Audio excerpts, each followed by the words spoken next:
Welcome to a conversation presented by the Temple Grandin Eustacia Cutler Autism Fund.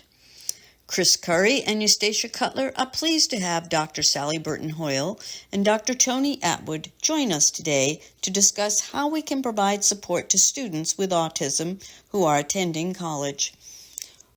It's an honor now to introduce two experts on neurodiversity and college education, that most challenging step into social and intellectual maturity. British psychologist Dr. Tony Attwood, world authority on Asperger, professor at Griffith University, Australia, and Dr. Sally Burton Hoyle, professor at Eastern Michigan University. Sally has created a college support program for neurodiverse students. Now, here's a question for both of you. What emotional strengths and specific skills are important for young adults to achieve before going to college? A part of autism and Asperger's syndrome is a difficulty coping with change and transitions, which causes stress and anxiety. And this is a big change. You may have got used to the routine and the individuals at high school, but now you're in a big institution. There are new routines for the day. There are new courses, new ways of learning, new expectations, etc. So this is going to cause a lot of stress. Now, a lot of autistic behaviors are stress coping mechanisms. The routines and the rituals and mannerisms and so on are soothing for that individual. So we would expect a greater level of emotional volatility and the need to calm and soothe in the variety of ways that that person copes with that situation. Now, one of the difficulties, if you leave home to go to college or university, previously, when you lived at home, your parents, especially your mum, was very good at monitoring your emotional state, probably better than the autistic person is, and say, you're stressed, you're depressed, you're anxious. And the autistic person said, no, yes, you are, because when you do this, that means you're that. But if mum's gone, who can read that person as well as mum? There are problems with interoception, picking up the signals, alexithymia, explaining your feelings, and so on. So there are going to be lots of issues in terms of more volatile emotions, potentially more autistic characteristics. Okay.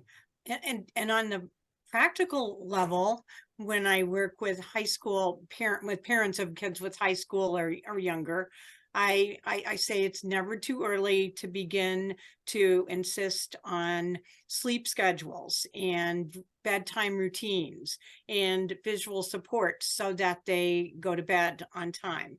And with that comes, can you get yourself up in the morning? There's nothing with autism that isn't important. Every single speck of it is. So just because you go to bed on time doesn't mean you will roust yourself up in the morning based on exactly what Tony was just talking about. Mother is not there anymore to come in and gently wake you up or however that happens in your home. So the student has to learn how to get themselves up. And without the parents, and sleep disorders are one of the biggest barriers to people ever being successful in college. So if they have not gotten to bed on time and instead they've gotten they're on video games all night long or on YouTube or whatever, and then they go to sleep at 3 in the morning, and or what if they at 3 in the morning think, oh my gosh, I need to take my bedtime meds, and then they take Ambien or something at 3 in the morning? Well, then that means they're not going to wake up until like 11 o'clock or noon or 2 or something like that. So them getting themselves to bed and waking themselves up in the morning. And when we talk to parents about that, they always say, oh, that's not a problem. They love that. And it's like, but it's because exactly of what you said, Tony. And it's that they are used to, the whole routine and predictability of home. So something as simple, and even though there's nothing simple as going to bed on time and getting up in the morning is critical. And then they have to have the knowledge, the interoception, to understand when it is they're tired. I just interviewed a young man recently who, when I said, well, now tell me, this is a person, you only missed one question on the SAT. You only missed one question. Yet when I said, when do you go to bed at night? And he looked at his mom and said, Mom, when do I go to bed? And so then she, of course, proceeded to answer. And I said, well, do you know when you wake up in the morning? And he didn't know that either. So he had to look to her. So it's just, yes, cascades of levels of everything you said, and then in going to bed and getting up in the morning. I agree. I run into aspects of what you're calling, not exactly in the same way, but predictability. And that starts very young. That starts back in kindergarten. They have to have a day that they can predict because they don't like transition. And they particularly don't like transition, getting out of a warm bed and getting dressed. Right. Who does? Yeah.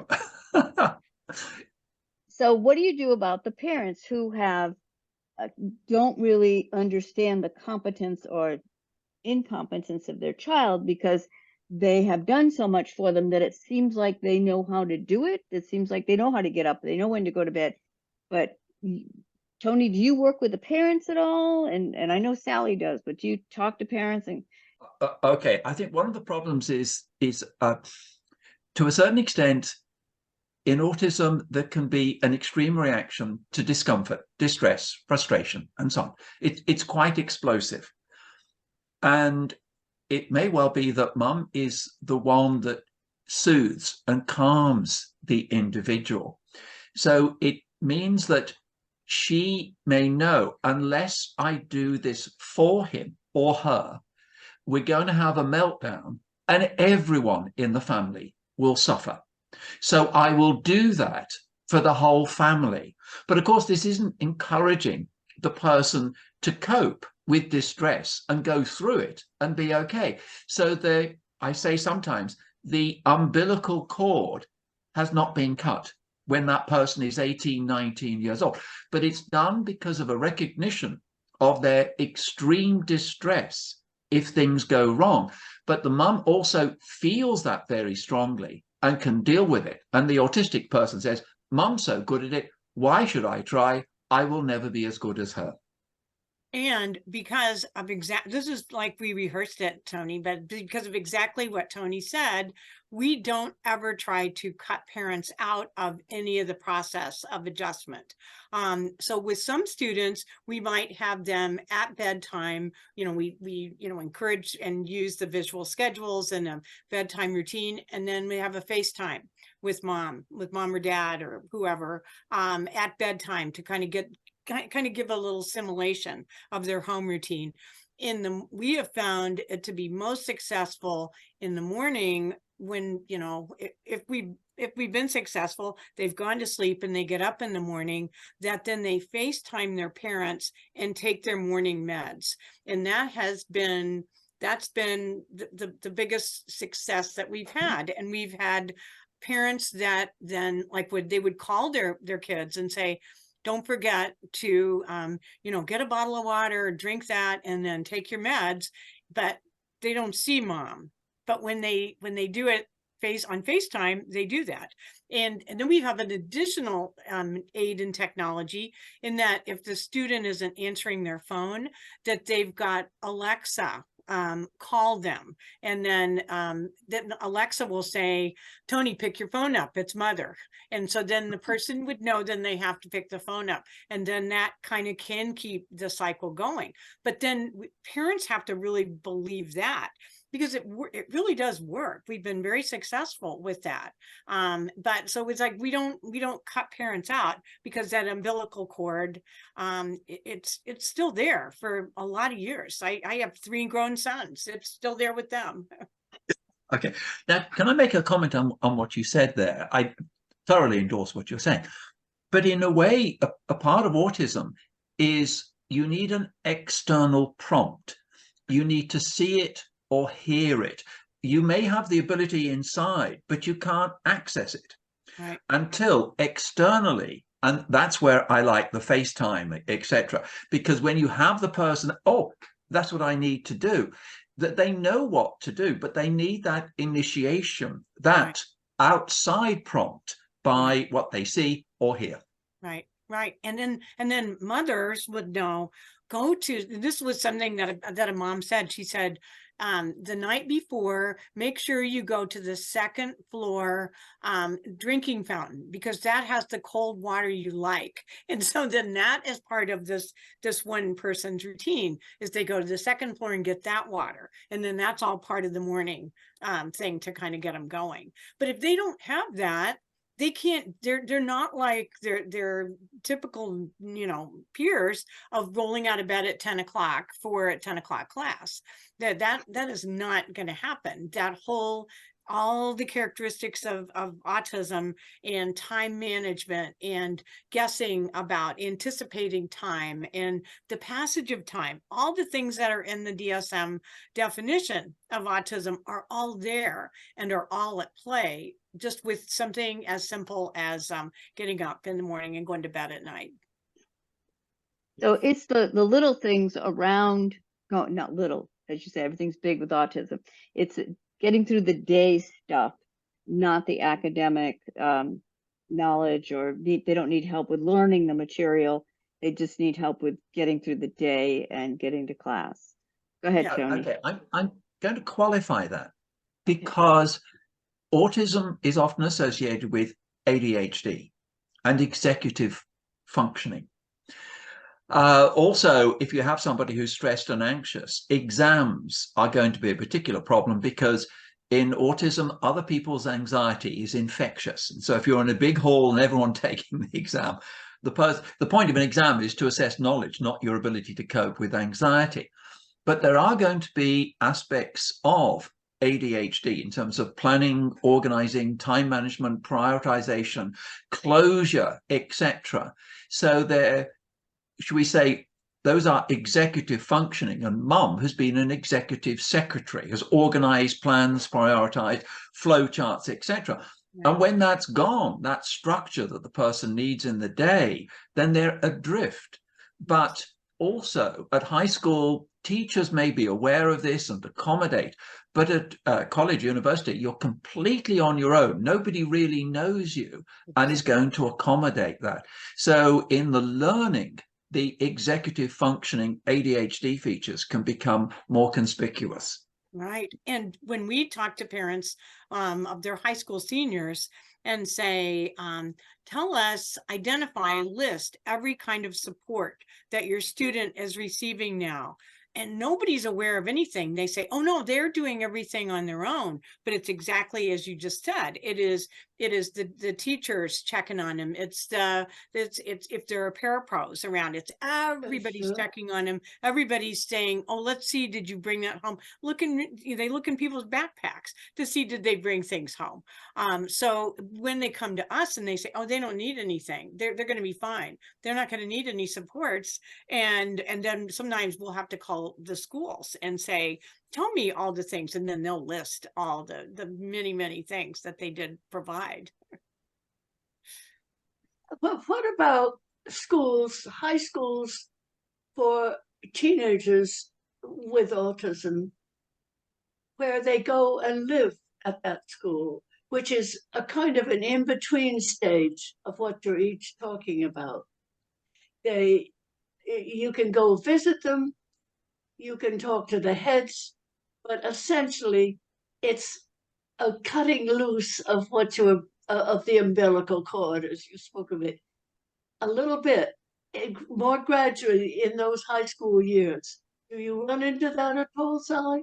Yes, we've had some families that can afford it, and their kids have been in a boarding school back east, and sometimes that makes a difference.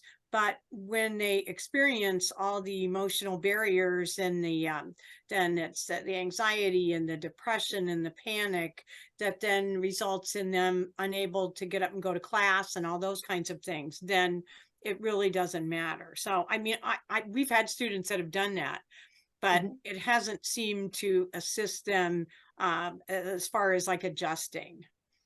They've had the same. No, I don't think it's, and I think they still have to be helped all the way through college. Right.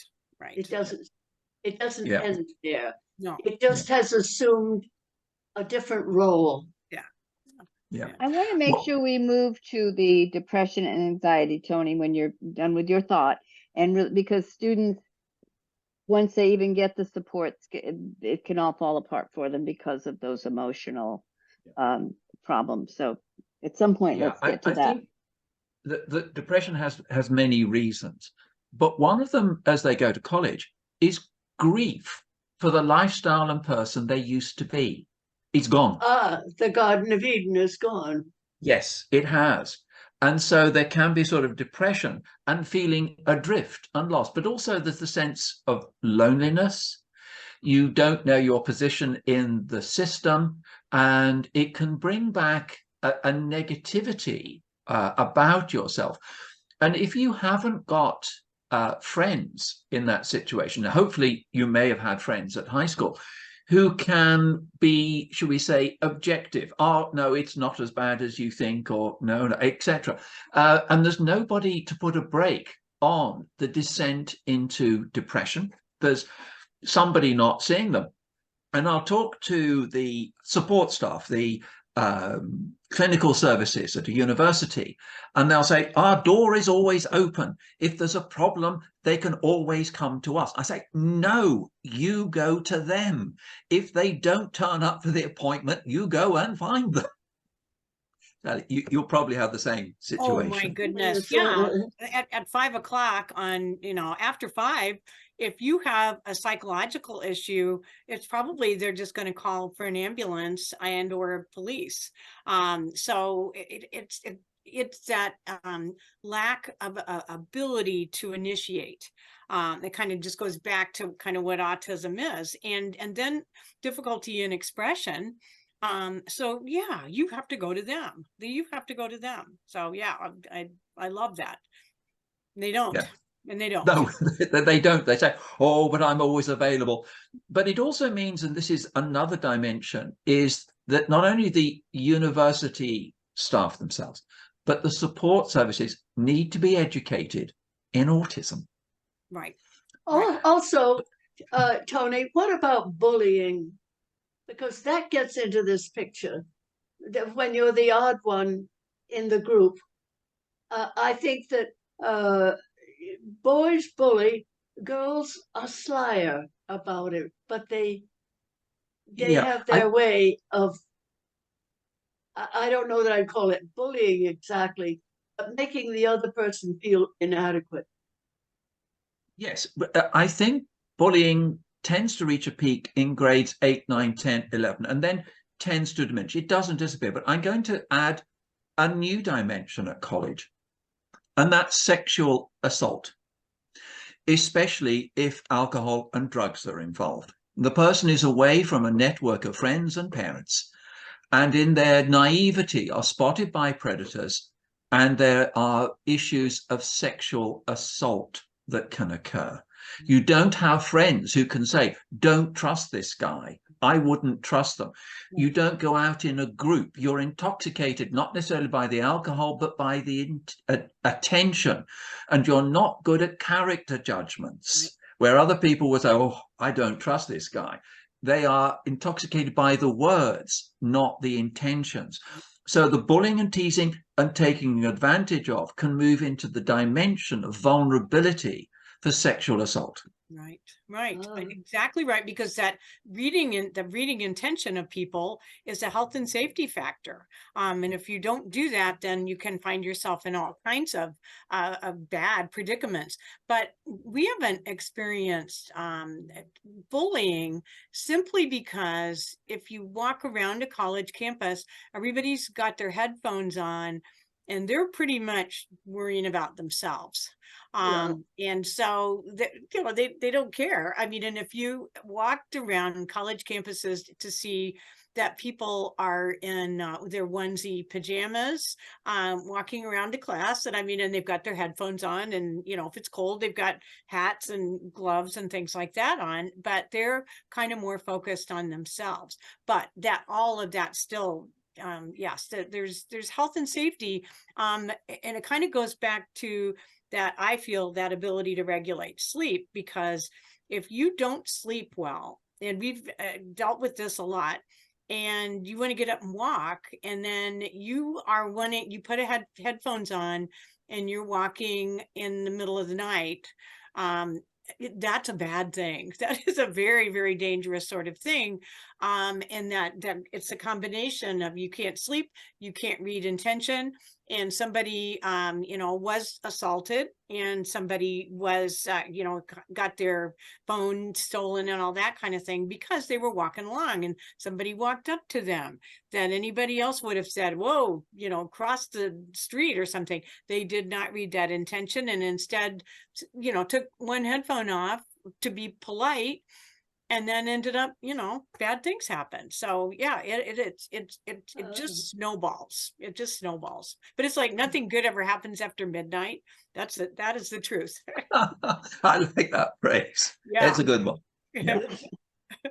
Yeah. Well, maybe you didn't grow up in my era, and mothers told their daughters that, you had to be home by midnight. Nothing good happened after midnight. Didn't say. So now we're about 5 minutes off the half hour. I would like to end up with you recommending things that universities need to start doing. Sally, obviously your program already does a lot of these things, but Tony, maybe you could look at things that you would like them to do more. Yeah, okay. Certainly I'd like to endorse what Sally is doing. In Australian universities, most of them now have what's called the Neurodiversity Hub, which is a place where autistic individuals can meet. And the thing is, in autism, sometimes the best friends are other autistic people. They have the same culture, the same expectations. So it's a good way of meeting people, but also an opportunity to learn the culture and expectations. In other words, how often should you send an email to your tutor? Those sorts of things the person doesn't know. Or it may not be appropriate in a big lecture hall to point out the lecturer's mistakes. Those sorts of things that can occur. So the Neurodiversity Hub is a way of gaining friendship, mentor, and a degree of support in a way. And I think that those are excellent. I find clinically that if that student can complete the first year, they will probably complete the course. It's the first year is the biggest challenge. Right. Yeah. Well, and now the program I developed, I don't know, 14 years ago or something, it's really kind of based on the fact that autism isn't linear. It's going to ebb and flow and change, but it also is a 24/7 affair. And we provide supports across the academics, their socialization, and whatever they define as social. We don't define that for them. And then also residential, we visit with them, and I do copious trainings with academic departments, and then I'm training people that are going to teach students with autism. So, they are also in there, and then we hire people to attend class with them, because they miss the nuances, they miss the subtleties, they miss the sarcasm when a professor makes a sarcastic comment. And so with someone with them that is taking notes, they can kind of clear up some of those kind of social mistakes that might be made. And then also, as Tony was saying, make corrections in a large lecture hall. Somebody with them might kind of, when we get these set up things agreed upon before, that if the mentor taps them on the arm, that means, whoa, I've said, I need to stop talking now. So anyway, I really feel like it's autism's 24/7, and it isn't like it's this or it's that. And so parents need to kind of understand that piece of it, that, and so then we provide that comprehensive sort of supports. And I don't want to say we don't believe people when they say their kids don't need help in an area, but what we do is we still provide all the supports across all areas until data shows that they don't need it. Yeah. Yeah. Well, and they may still need it. Oh yeah. Oh, oh, absolutely they do. That's been what I've run into. Right. Right. It's the fact that it's in flux. Right. It is. And the situation is always different. Right. That's right. When a student says to me, I'll say, you need to write that down, or it needs to be in your Google Calendar. They'll say, oh no, it's all up here. And I'll say, in my head, no, it absolutely is not going to get it in that calendar. I thank you all deeply. And it's true, the old line about it takes a village to raise a child. And it takes more than that to raise somebody who has any form of neurodiversity. Thank you. And I deeply thank you. Thank you. Okay, thank you. What a lovely discussion. Some great points there. Yes, thank you.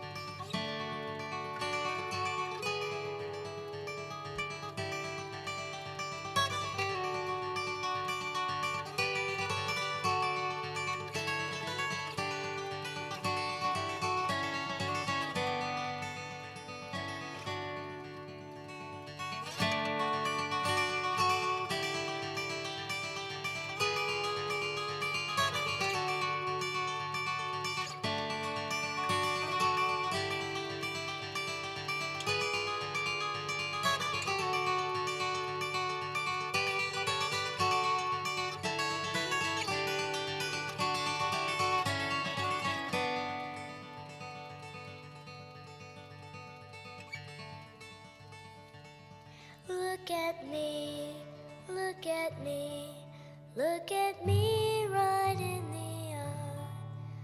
Don't turn away before I have a chance to say what's deep inside.